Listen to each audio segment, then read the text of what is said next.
اللهم صل على محمد وآل محمد. اعوذ باللہ من الشیطان اللعین الرجیم. بسم اللہ الرحمن الرحیم. الحمدللہ الذی لا یبلغ مدحتہ القائلون ولا یحصی نعمہ ولا یعطی حقہ المجتہدون الذی لا یدرکہ بعد الہمم ولا ینالہ غوث الفتن الذی لیس لصفتہ حد محدود ولا نعت موجود ولا وقت معدود ولا عجل ممدود فطر الخلائق وبقدرته ونشر الریاح وبرحمته وصفور میدان عدہ. اول دین معرفتہ وکمال معرفتہ التصدیق بہ وکمال التصدیق بہ التوحید وکمال التوحید الاخلاص له لم یصفت عن کل شہادت صفت انہ غیر الموصوف انہ غیر الموصوف انہ غیر الصفت. فمن وصف اللہ سبحانہ فقد کرنہ فمن کرنہ فقد سناہ فمن سناہ فقد جزاہ فمن جزاہ فقد جہلہ فمن اشار الیہ فقد عدہ فمن عدہ. الصلاۃ والسلام والتحیۃ والاکرام علی نبی الرحمت قادر المغفرۃ قائد خیر والبرکۃ ومنتزل بعد من الحلقۃ سیدنا و مولانا ابوالقاسم محمد. اللهم صل علی محمد وآل محمد. اما بعد قال رسول اللہ صلی اللہ علیہ وآلہ وسلم بسم اللہ الرحمن الرحیم ان الحسین مصباح الہدی و سفینۃ النجات. صلوات پڑھے سارے بلند آواز. اللهم صل علی محمد وآل محمد. دعا ہے پروردگار عالم سے کہ بانیان کا یہ تمام خرچہ خیرات کوشش کاوش کو اپنی بارگاہ میں قبول و منظور فرمائے. آپ حضرات کا اس فرش پہ چلایا میرا عظیم خالق اللہ اپنی بارگاہ میں قبول فرمائے. کوئی غم نہ دے سوائے غم حسین کے. لاکھوں دعاؤں کی ایک دعا میرے اللہ قبر کی پہلی رات ہو زیارت امیر نصیب فرما. قیامت کا دن ہو شفاعت شبیر نصیب فرما. محشر کے روزی خاتم قرآن خاتم دامن اہل بیت نصیب فرما. ہمارے آخری وارث کا ظہور جلد سے جلد فرما. تمام عزاداروں کو مرنے سے پہلے ایک مرتبہ لازمی زیارت مقدسہ کی زیارت نصیب فرما. ہمیں امام کے انصار و انوار میں شامل فرما. تمام دعاؤں کی قبولیت کے لیے ایک دفعہ مل کے صلوات بآواز بلند پڑھیں. اللهم صل علی محمد وآل محمد. اذہان عالیہ پہ ناگوار نہ گزرے تو صلوات ذرا بلند آواز کے ساتھ. اللهم صل علی محمد وآل محمد وعجل فرجهم. اجازت ہے بات شروع کی جائے. بسم اللہ. حمد ہے اس اللہ کی کہ جس نے ہمیں ذکر علی سے مانوس رکھا. یعنی میں کہنا یہ چاہ رہا ہوں کہ اللہ نے انسانیت کو دو طبقوں میں تقسیم کر دیا. ایک وہ جنہیں ذکر علی سے مانوس رکھا, دوسرے وہ جنہیں بغض علی کی وجہ سے منحوس رکھا.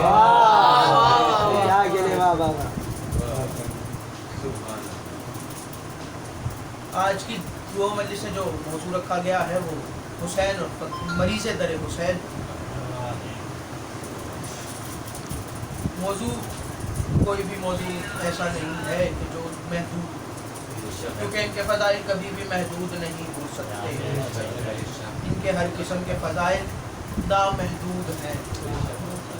کوئی حد نہیں ہے ان کے فضائل کی, ان کے اختیارات کی کوئی حد نہیں ہے. یہ جسے چاہیں عطا کرتے ہیں, جسے چاہیں علیہ السلام کرتے ہیں. کیا کہنے حسین ابن علی کے, جب دنیا میں آئے تب بھی ایک مریض کا علاج کیا, اور جانے سے پہلے بھی ایک مریض کا علاج کر کے گئے جس کو علیہ السلام کر دیا. فطرس کا قصور کیا تھا؟ فطرس کا قصور یہ تھا کہ اس نے غرور کیا تھا. اس نے کہا تھا مم مثلی, میرے جیسا کون. اس نے کہا تھا مم مثلی, میرے جیسا کون. اور جب اس کو پر عطا ہوئے پھر اس نے کہا مم مثلی, تو فرشتوں نے کہا فطرس ابھی تو تجھے اسی وجہ سے سزا ملی تھی کہ تو نے کہا تھا مم مثلی, تو نے غرور کیا تھا کہ میرے جیسا کون ہے. فطرس نے کہا پہلے غرور کرنا اور تھا, اب غرور کرنے کی وجہ اور ہے. فطرس کہتا ہے پہلے غرور اس لیے کیا تھا کہ پہلے مجھ جیسا کوئی نہیں تھا، اور اب اس لیے غرور کر رہا ہوں کہ حسین کے در کا پہلا مریض میں ہوں۔ میں اس لیے غرور کر رہا ہوں، مجھے حسین نے پر عطا کیے، اور حسین نے پر نہیں عطا کیے بلکہ مولا کے جھولے سے مس کیا گیا۔ جبرائیل آیا فطرس کو لے کے تو رسول خدا نے کہا کر حسین کے جھولے سے مس، یہ نہیں کہا حسین کے بدن سے مس کرو، کہا حسین کے جھولے سے مس کرو۔ جب میں نے پوچھا یا رسول اللہ آپ کہہ دیتے کہ حسین کے بدن سے مس کرو، حسین بھی حسین کے بدن سے مس کرتے، آپ پر عطا ہو جاتے، آپ نے جھولے سے مس کیوں کروایا؟ تو فرمایا کہ 1400 سال بعد جو قوم آئے گی نا جو یہ کہتی ہے کہ جھولا بدعت ہے، علم بدعت ہے، ماتم بدعت ہے، میں انہیں یہ بتا رہا ہوں کہ اگر یہ نہ بھی ہونا کسی دور میں تو ان سے جو چیز منسوب ہو جاتی ہے وہ شفا عطا کر دیتی ہے۔ جو چیز ان سے منسوب ہو جائے، کوئی بھی چیز ایسی نہیں ہے جو ان سے منسوب ہو اور وہ شفا عطا نہ ہو۔ احد کے بعد مدینے کے گلیوں میں لوگوں نے ماتم کرنا شروع کیا۔ لوگ کہتے ہیں ماتم حرام، ماتم مدینے میں ہوا تھا رسول کی زندگی میں۔ مدینے کی گلیوں میں شہدائے احد کو رویا گیا، ماتم ہوا شہدائے احد کا۔ رسول نے کہا یہ کیوں رو رہے ہیں؟ تو بتایا گیا یا رسول اللہ یہ شہدائے احد کا غم منا رہے ہیں۔ اس وقت کہہ کے چلے رسول کے کاش کوئی میرے چچا کو بھی رونے والا ہو۔ جب رسول نے یہ کہا لوگوں نے سنا، رسول گھر چلے گئے۔ اب جیسے ہی اصحاب اپنے اپنے گھروں میں آئے، انہوں نے اپنی اپنی عورتوں کو لیا، اپنے اپنے بچوں کو لیا۔ مدینے میں پہلی ماتمی سنگت چلی رسول کے گھر تک، اور یہ رسول کے زمانے میں ماتمی سنگت نکلی تھی جو رسول کے گھر پہ آئی، رسول کو رسول کے چچا کا پرسا دینے۔ لوگ کہتے ہیں ہم اب ماتم کیوں کرتے ہیں؟ سارے اصحاب جمع ہو کے آ گئے رسول کے دروازے پہ۔ جیسے ہی رسول کے دروازے پہ آئے، سب نے رسول کے چچا کا غم منانا شروع کر دیا، رونا شروع کر دیا، ماتم شروع کر دیا۔ رسول نے گھر کے اندر آواز سنی، رسول نے کہا یہ میرے گھر کے باہر کیا ہو رہا ہے؟ تو بتایا گیا یا رسول اللہ یہ سارے مدینے والے آپ کے چچا کا غم منا رہے ہیں، آپ کے گھر کے باہر ماتم کر رہے ہیں آپ کے چچا کے شوق میں۔ اس وقت رسول نے کہا کہ اللہ ان کو جزائے خیر عطا کرے، اللہ ان کے تمام گناہ بخشے، اللہ ان کی نسلوں کے گناہ بخشے۔ رسول نے کہا اللہ ان کے گناہ بخشے، ان کی اولادوں کے گناہ بخشے اور ان کی اولادوں کے گناہ بخشے۔ یعنی اس سے پتہ یہ چلا کہ ماتم حسین 3 نسلوں کے گناہ بخشوا دیتا ہے۔ ماتم حسین 3 نسلوں کے گناہ بخشواتا ہے۔ حسین کسی عام ہستی کا نام ہے، اسی لیے تو جب جناب مسلم ابن عقیل دربار ابن زیاد میں آئے تو کسی نے کہا کہ مسلم سلام کر امیر کو۔ اس وقت مسلم نے کہا مالی امیر سول حسین، میرا کوئی امیر نہیں سوائے حسین کے۔ اور اسی دربار میں کھڑے ہو کے کہا تھا مسلم نے کہ نہ پوچھ میرا حسین کیا ہے۔ بڑی مشہور نظم محسن نقوی شہید کی، نہ پوچھ میرا حسین کیا ہے۔ اور شعراء کبھی کبھی ایسے چیزیں لکھ دیتے ہیں کہ جو ان کو خود نہیں پتا چلتا کہ یہ کہاں سے آیا جملہ، یہ کہاں سے آیا مصرع۔ جیسے کہ محسن نقوی کی نظم کہ نہ پوچھ میرا حسین، 5 ہستیوں نے کہا نہ پوچھ میرا حسین کیا۔ پہلی ہستی کا نام ہے رسول خدا، دوسری ہستی کا نام ہے جبرائیل، تیسری ہستی کا نام ہے جناب مسلم، چوتھے ہیں مولا علی خود، اور 5ویں ہے رسول کے ایک صحابی۔ الگ الگ وقتوں میں الگ الگ موقعوں پہ کہا کہ نہ پوچھ میرا حسین کیا ہے۔ جبرائیل چلا، فطرس نے روکا، فطرس نے کہا کدھر؟ تو جناب جبرائیل نے کہا میں رسول کے گھر، رسول کے پوتے کی، رسول کے نواسے کی مبارکباد دینے جا رہا ہوں۔ فطرس نے کہا مجھے بھی لے چل، کیا مجھے حسین کے در سے پر ملیں گے؟ تو اس وقت جبرائیل نے کہا کہ نہ پوچھ میرا حسین کیا ہے۔ اس وقت کہا جبرائیل نہ پوچھ میرا حسین کیا۔ رسول خدا سے کسی نے سوال کیا یا رسول اللہ آپ حسین کو ہر وقت گود میں لٹا کے کبھی زبان چسواتے ہیں، کبھی سر پہ ہاتھ پھیرتے ہیں، کبھی چہرے کے بوسے، کبھی گلے کے بوسے. اس وقت رسول نے کہا کہ نہ پوچھ میرا حسین کیا ہے. مسلم نے دربار ابن زیاد میں کھڑے ہو کے کہا علی مولا، اور مولا کا ایک صحابی، رسول خدا کا ایک صحابی. زندگی رہی تو کل بتاؤں گا کہ ان دونوں نے کب کہا اور کس مقام پہ کہا.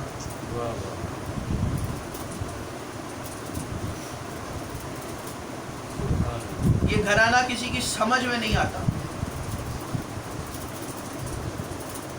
4 چیزوں پہ کبھی سمجھوتا نہ کرنا. اور یہ بار بار کہوں گا میں کہ 4 چیزوں پہ کبھی سمجھوتا نہ کرنا. پہلی چیز ہے علی کی ولایت، دوسری چیز ہے سیدہ کا حق، تیسری چیز ہے حسین کی عزاداری، چوتھی اور آخری چیز ہے اپنے مذہب پہ کبھی سمجھوتا نہ کرنا. دنیا چاہے کچھ بھی کہتی رہے. جب ولید کے دربار میں مولا آئے تو مولا نے کہا نہیں کروں گا تیرے یزید کی بیعت، اور وہ نہیں آج تک موجود ہے. لوگ کہتے ہیں ماتم چھوڑو، نہیں چھوڑیں گے. مجلس نہ کرو، کریں گے. مجلس ختم کر دو، نہیں ختم کریں گے. ماتم نہ کر، جلوس کے روٹ بدلو، نہیں بدلیں گے. اور یہ نہیں چلی حسین کی. اور صرف نہیں بلکہ جب حسین کے کیا کہنے 3 شعبان کو رسول کے گھر آئے اور آتے کے ساتھ ہی رسول کی زبان چوسی، جو کہ گٹھی میں ملی جناب حسین کو. اور پہلی دفعہ چہرہ دیکھا رسول خدا کا. 2 ہستیاں ہیں جنہوں نے آتے کے ساتھ ہی آنکھیں کھولی تو رسول کے ہاتھ پہ آنکھیں کھولی. پہلی ہستی کا نام ہے علی ابن ابی طالب، دوسری ہستی کا نام ہے حسین ابن علی. یہ 2 ہستیاں وہ ہیں کہ جنہوں نے آتے کے ساتھ ہی رسول کا چہرہ بھی دیکھا اور رسول کی زبان چوسی. 3 دن کے تھے مولا علی. کعبے میں آئے رسول.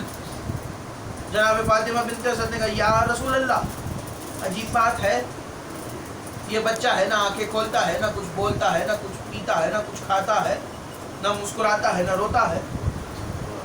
3 دن کے تھے. رسول نے ہاتھوں پہ اٹھایا کہ یا علی ہم آئے ہیں، یا علی ہم آئے ہیں.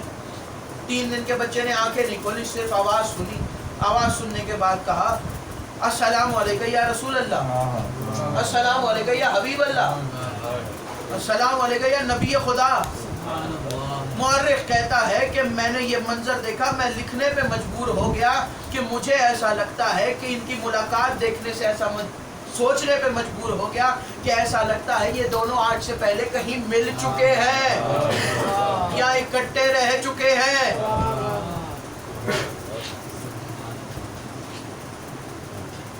یہ گھرانہ کسی کی سمجھ میں نہیں آتا. اور کیسے سمجھ میں آئے کہ اس گھرانے کے نوکر کسی کی سمجھ میں نہیں آئے. دنیا علی کو سمجھنے چلی تھی، حسین کو سمجھنے چلی تھی. دنیا کی سمجھ میں آج تک سندھ کا کلندر نہیں سمجھ میں آیا. اور جتنے اسلام کے دہشت گرد تھے ان کو سپر ہیرو بنا دیا گیا اسلام کا. محمد بن قاسم جی سندھ فتح کیا تھا. اگر محمد بن قاسم نے سندھ فتح کیا ہوتا تو آج سندھ کے ہر گھر پہ تلوار لٹک رہی ہوتی. سندھ فتح کیا تھا علی کے بیٹے کلندر نے، اسی لیے آج ہر گھر پہ غازی کا علم لہرا رہا ہے.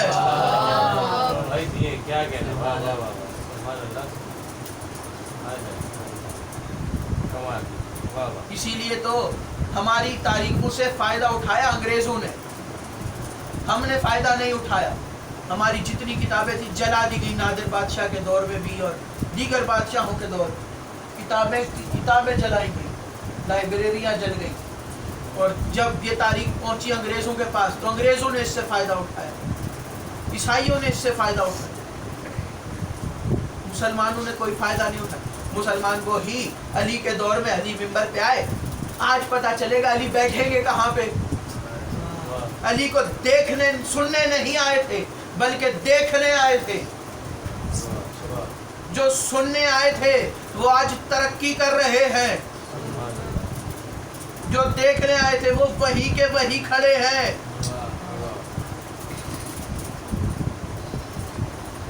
لوگ سننے آئے کہ علی کہیں گے کیا، کچھ لوگ دیکھنے آئے کہ علی بیٹھیں گے کہاں پہ. چلے حسین گھر سے، چھوٹے تھے. رسول مسجد نبوی میں آئے، چلے حسین گھر سے. اب حسین چلے مسجد میں داخل، اصحاب کی صفیں لگی، سب نماز پڑھ رہے. صفوں کو چیرتے ہوئے حسین رسول کی پشت پہ جا کے بیٹھ. پر وہ پشت جس پشت پہ مہر نبوت لگی ہوئی تھی، اس پشت پہ آگے حسین بیٹھے. اب حسین بیٹھے، اللہ نے رسول سے کہا سجدہ بڑھاؤ، سجدہ طویل. اب رسول نے جو تسبیح سجدے میں 3 مرتبہ پڑھتے تھے، رسول نے 70 مرتبہ پڑھی. اللہ کے حکم سے اللہ نے جبرائیل کو بھیجا، کہا جبرائیل رسول سے کہو جب تک حسین آپ کی پشت سے نہ اترے تب تک تسبیح بڑھاؤ. حسین ہے اپنی مرضی کا مالک. جب حسین اترے تب آپ سجدے سے سر اٹھائیے گا، اس سے پہلے سر نہیں اٹھائیے گا. رسول تسبیح بڑھاتے گئے، سجدے پہ سجدہ طویل ہو رہا ہے رسول کا. حسین پشت پہ سوار ہے، اور حسین جب رسول کی پشت پہ بیٹھے تو منہ حسین کا چہرہ جو ہے وہ سامنے کی طرف نہیں، بلکہ وہ اس طرح بیٹھے کہ رسول کی پشت ہے، حسین آئے. اب حسین کا چہرہ اصحاب کی طرف ہے. حسین دیکھ رہے ہیں اصحاب کو. اب صحابی انہوں نے جب دیکھا کہ رسول کا سجدہ طویل پہ طویل ہوتا جا رہا ہے، اب انہوں نے سوچا کہ آج رسول کو کیا ہوا کہ معاذ اللہ شاید رسول بھول گئے کہ سجدے میں کتنی تسبیح پڑھی جاتی ہے. اب انہوں نے سر اٹھایا، جب سر اٹھایا تو سامنے حسین کا چہرہ دیکھا. اب حسین کو دیکھا، سب نے سر جھکا دیا، سب نے فوراً سر سجدے میں رکھ دیا دوبارہ. پھر دیکھا کہ رسول کی تسبیح اور طویل ہوئی، سجدہ اور طویل ہوا. پھر سب نے سر اٹھایا، پھر حسین کو دیکھا، پھر سر سجدے میں رکھ دیا. اب حسین کو دیکھتے ہیں، پھر سجدہ کر دیتے ہیں. سر اٹھاتے ہیں، حسین نظر آتے سجدہ، پھر سر اٹھایا، حسین نظر آئے سجدہ. یہ نماز میں سجدہ ہو رہا ہے. اگر کوئی سمجھے کہ حسین کو سجدہ ہو رہا ہے، نہ، حسین کو اگر سجدہ ہوگا تو تعظیم کا سجدہ ہوگا، علی کو سجدہ ہوگا تو تعظیم کا سجدہ ہوگا. اگر عبادت کا سجدہ ہوگا تو اس کو ہوگا. اور یہ کوفہ کی مسجد میں علی نے بھی بتایا، کربلا کے میدان میں حسین نے بھی بتایا کہ عبادت کا سجدہ سوائے اس کے کسی کو نہیں ہوگا. اب آ گئی 4 شعبان. علی کے گھر میں علی جیسا علی کا علی بیٹا آ گیا. بہنوں نے پالنا شروع کیا، بہنیں پالتی ہیں. اور کیا کہنے جناب عباس کے، جسے جناب زینب نے پالا.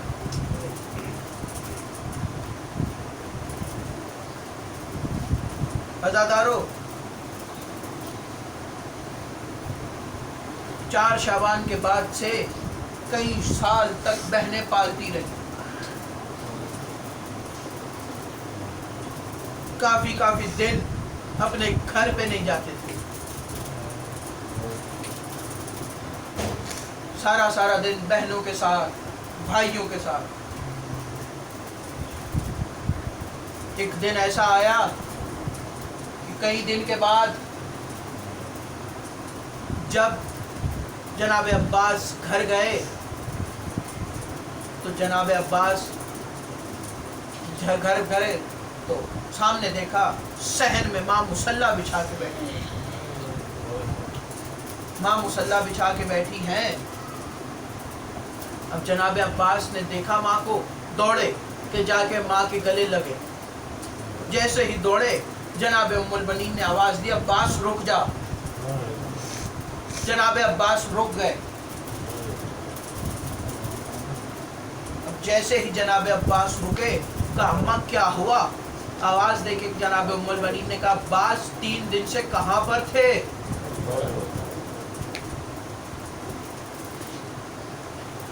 تو اس وقت آواز آئی کہ اماں میں اپنی بہنوں کے گھر پہ تھا، اماں میں اپنی بہنوں کے گھر پہ تھا۔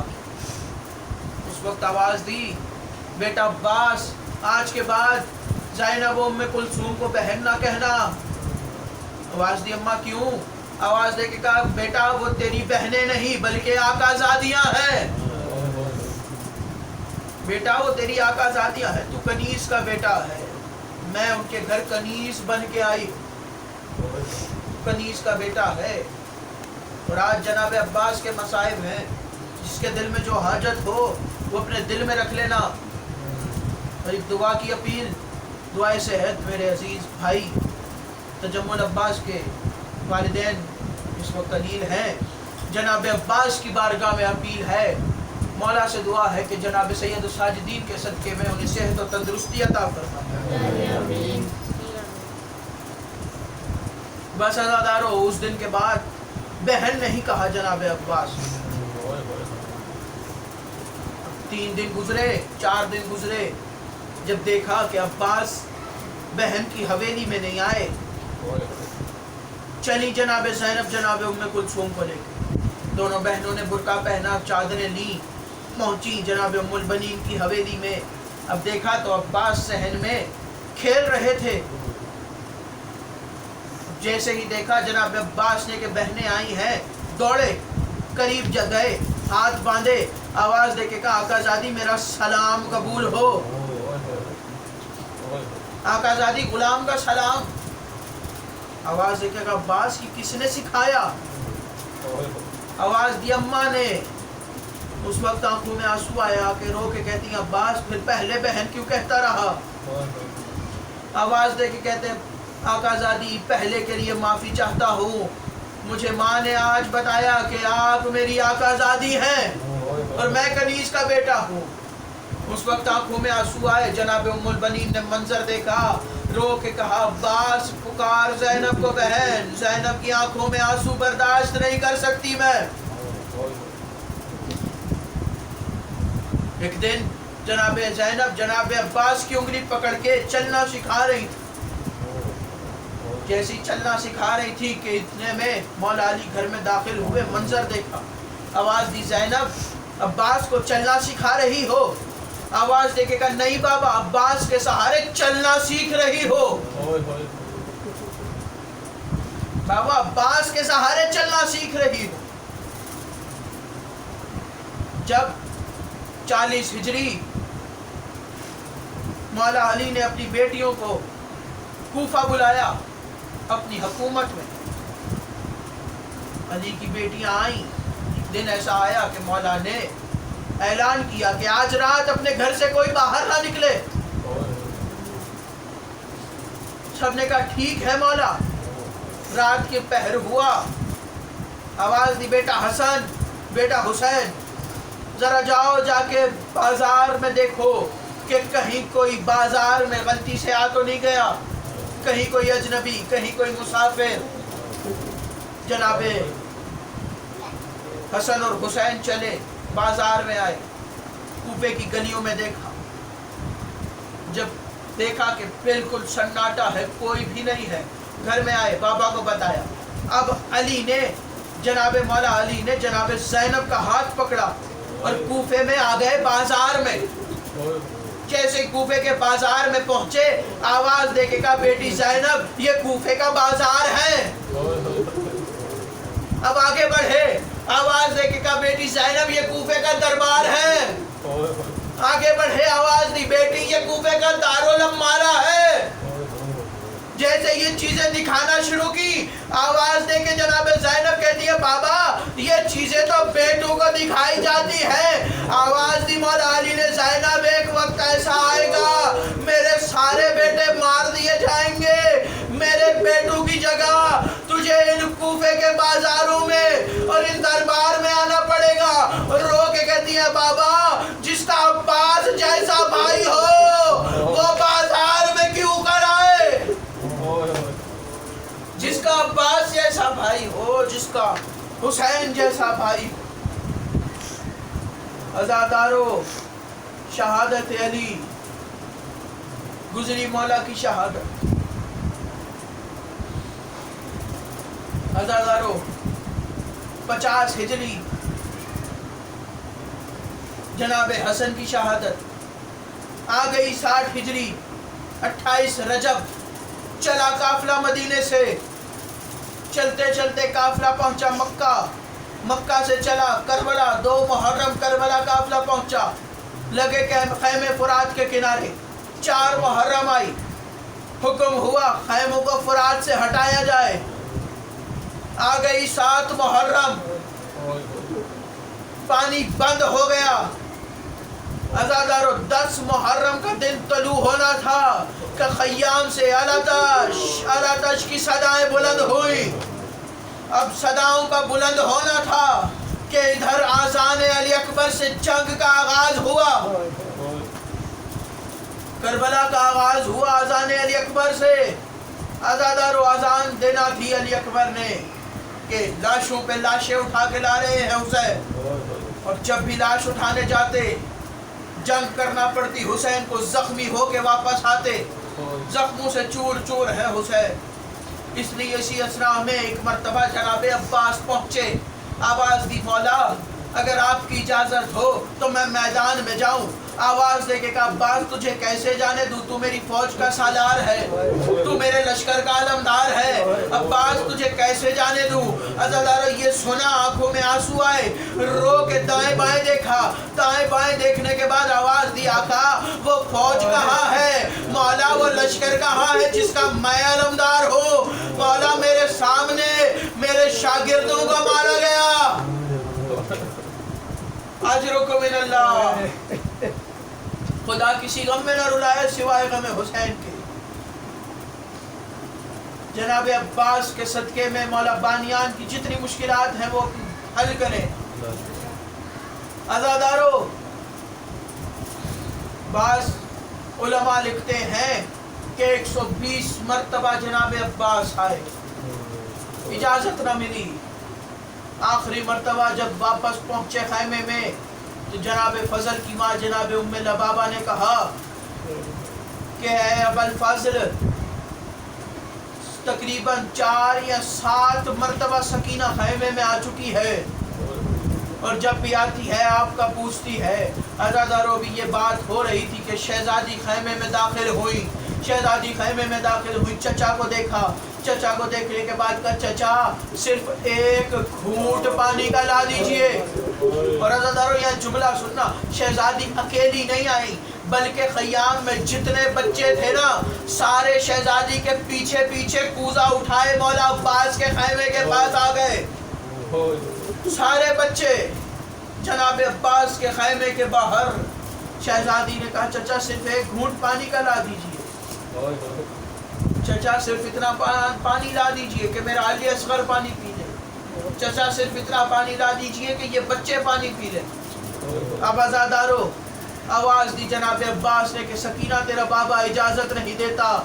عزادارو آواز دی چچا میں اجازت دلواؤں گی.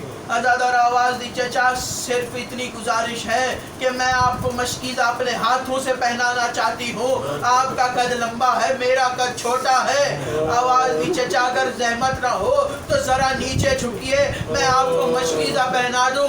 عزادارو یہاں کہتے ہیں کہ جناب عباس اتنا جھکے کہ دونوں ہاتھ شہزادی کے قدموں میں آ گئے. یہ منظر دیکھا عزادارو. یہ منظر دیکھنے کے بعد خیمے کے دروازے سے ایک کالے برقے والی بی بی جس کا ایک ہاتھ پہلو پہ ہے رو کے کہتی عباس میں حسین کی ماں وعدہ کرتی ہوں آج تیرے یہ ہاتھ میری اولاد کے سامنے جھکے ہیں. عباس میں وعدہ کرتی ہوں قیامت تک تیرے یہ ہاتھ کبھی جھکنے نہیں دوں گی. عباس قیامت تک تیرے یہ ہاتھ کبھی نہیں جھکنے دوں گی. عزادارو علم اٹھایا, بھتیجی کو پکڑا, بھتیجی کو اٹھایا چلے. اب مولا نے یہ منظر دیکھا. مولا حسین نے کہا چچا بھتیجی آ رہے ہیں. آنکھوں میں آنسو آئے.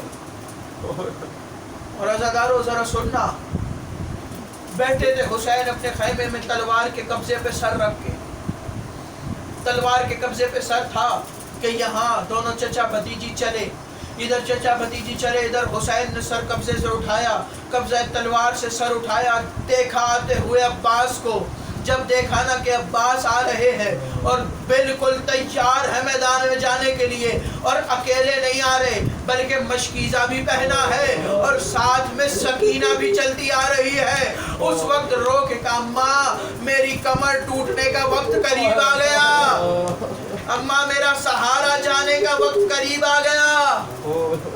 آجروں کو من اللہ، آزادارو جب قریب پہنچے آواز دی عباس سکینہ کی سفارش لے آئے میدان میں جانے کے لیے، آزادارو آواز دی نا مولا سکینہ آپ کی بیٹی لے کے آئی ہے، آواز دی سکینہ اتنا بتا تیرا علی اصغر تجھے کتنا پیارا ہے، رو کے کہتی ہے بابا علی اصغر بہت پیارا ہے، آواز دی سکینہ تیرا علی اصغر کتنے سال کا ہے، رو کے کہا بابا ابھی تو علی اصغر صرف 6 مہینے کا ہے، آواز دی سکینہ تیرا علی اصغر 6 مہینے کا ہے، سکینہ میرا عباس 32 سال کا کڑیل جوان، سکینہ میں اسے کیسے جانے دوں، بچپن میں نے اسے اپنے ہاتھوں میں پالا ہے، اس کا جھولا میں جھولاتا رہا، اسے کیسے جانے دوں، جو میری فوج کا سالار ہے، جو میری کمر کا سہارا ہے، سکینہ اسے کیسے جانے دوں۔ عزادارو اجازت ملی، چلے جناب عباس، پہنچے فرات پہ، مشکیزہ بھرا، عزادارو مشکیزہ بھرا، مشکیزہ بھر کے پلٹے جناب عباس، اشہل سے کہا اشہل جتنا جلدی ہو سکے مجھے خیام میں پہنچا، جتنا جلدی ہو یہ پانی خیام میں پہنچے، عزادارو اشہل کی رفتار تیز ہوئی، ادھر ایک ملعون نے تیر چلایا، تیر کا چلنا تھا کہ عزادارو دایاں بازو قلم ہوا، بازو کا قلم ہونا تھا کہ عزادارو جلدی سے مشکیزے کو بائیں بازو میں پہنا، مشکیزے کو بائیں بازو میں پہن کے گھوڑے کی رفتار کو اور تیز کیا، جیسے گھوڑے کی رفتار اور تیز ہوئی ادھر ایک ملعون نے تیر چلایا، عزادارو بایاں بازو قلم ہوا، بایاں بازو قلم ہونا تھا کہ جلدی سے مشکیزے کو دانتوں میں رکھا، عزادارو مشکیزے پہ جھک گئے، سر اٹھا کے خیام کی طرف دیکھ رہے ہیں، ادھر ایک ملعون نے تیر چلایا، تیر مشکیزے کو پار کر گیا، عزادارو مشکیزے کا پانی بہا، عباس کے گھوڑے کی رفتار کم ہوئی، ادھر ایک ملعون نے تیر چلایا، تیر آنکھ میں آ کے لگا، عزادارو ادھر ایک ملعون آگے بڑھا، اس نے سر پہ گرز کا وار کیا، بغیر ہاتھوں کے جناب عباس نے سین چھوڑی، عزادارو زمین پر آئے، اجرکم من اللہ اجرکم من الزہرا، عزادارو بغیر ہاتھوں کے زین سے زمین پر آئے، آواز دی السلام علیکہ یا ابا عبداللہ، آقا میرا آخری سلام قبول ہو، عزادارو یہ سننا تھا، مسند چھوڑی حسین نے، کمر پہ ہاتھ رکھا، آواز دی زینب میری کمر ٹوٹ گئی، میری کمر کا آسرا مارا گیا، اب عزادارو چلے حسین، پہنچے فرات کے کنارے، اب عزادارو پہنچتے جاتے ہیں، پہنچتے پہنچتے حسین کا امامہ سر سے کھل کے گلے میں آ گیا، عزادارو زخموں سے چور چور حسین لاشائے عباس پہ آئے، سر کو اٹھا کے زانو پہ رکھا، آواز دی عباس میری کمر کا سہارا عباس، اب عزادارو ابا جناب عباس نے کہا میری ایک آخری خواہش ہے، آواز دی عباس کیا ہوا، کیا آخری خواہش ہے، آواز دی مولا جب اس دنیا میں آیا تھا آتے کے ساتھ آپ کے ہاتھوں پہ آنکھیں کھولی تھی، آپ کے چہرے کی زیارت کی تھی، مولا اب آخری وقت ہے، جانے سے پہلے آپ کی زیارت کرنا چاہتا ہوں، یہ کہا، آواز دی مولا اگر زحمت نہ ہو تو میری ایک آنکھ میں تیر ہے، دوسری آنکھ میں خون ہے، مولا اگر زحمت نہ ہو اپنی ابا کے دامن سے میری آنکھ کا خون صاف کر دیجئے تاکہ میں آپ کے چہرے کی زیارت کر لوں، اب عزادارو ابو حسین مولا نے آنکھ سے خون صاف کیا، چہرے کی زیارت ہوئی، آواز دی عباس میری بھی ایک آخری خواہش ہے، آواز دی مولا آپ کی آخری خواہش کیا ہے، مولا بھلے میرے بازو نہیں ہے لیکن آپ حکم کیجئے، میں عباس ہوں، آپ کی آخری خواہش پوری کروں گا۔ اب عزادارو یہ سننا تھا۔ حسین نے کہا عباس جب سے تو اس دنیا میں آیا ہے ساری زندگی بھائی نہیں کہا، عباس ساری زندگی آقا کہتا آیا ہے، مجھے آقا کہتا آیا ہے، وہ جو خیمے میں موجود ہے اسے آقا زادی کہا ہے۔ عباس آخری خواہش یہ ہے مجھے غریب کو دشت کربلا میں آخری مرتبہ بھائی پکار دے، آواز دی بھائیا، آواز دی مولا، ماں سے وعدہ کیا تھا ساری زندگی بھائی نہیں بولوں گا بلکہ آقا بولوں گا، مولا بولوں گا۔ اب حسین نے انگلیوں کو اوپر کیا، آواز دی عباس انگلیوں کے درمیان دیکھ، جب انگلیوں کے درمیان دیکھا تڑپ کے کہا بھائی۔ اب عزادارو سنو گے، آخری جملہ سننا، بس ممبر حوالے کر رہا ہوں ماتمیوں کے، آخری جملہ سننا۔ جانتے ہو کیا دیکھا؟ حسین نے انگلیاں بلند کی، حسین کی انگلیوں کے درمیان مولا عباس نے دیکھا ایک کالے برقے والی بیوی ہے جس کا ایک ہاتھ پہلو پہ ہے، رو رو کے کہہ رہی ہے عباس میرے حسین کو بھائی بول دے، میرا حسین غریب ہو گیا، میرا حسین کربلا میں تنہا رہ گیا۔ ماتم حسین